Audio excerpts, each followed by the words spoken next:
তিন জাইতুন দিয়ে বেসিকলি আল্লাহ তাআলা ফিলিস্তিনের শপথ করেছেন, শাম দেশের শপথ, যেখানকার বেথলহামে ঈসা আলাইহিস সালাম, জেসাস ক্রাইস্ট, তিনি জন্মগ্রহণ করেছেন, ঈসা আলাইহিস সালামের জন্মস্থান।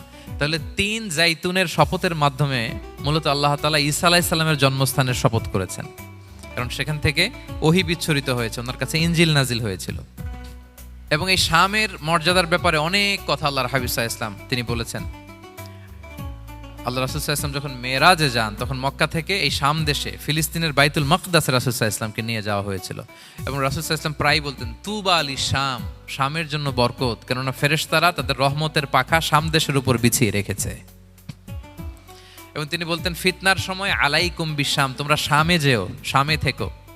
এবং তিনি দোয়া করেছেন, আল্লাহুম্মা বারিক লানা ফি শামিনা, আল্লাহ তুমি আমার শাম অঞ্চলে আল্লাহ তুমি বরকত দিও। এবং হাদিসে এসেছে এই শামই হচ্ছে আরদুল মাহশার, এখানেই হাসর হবে।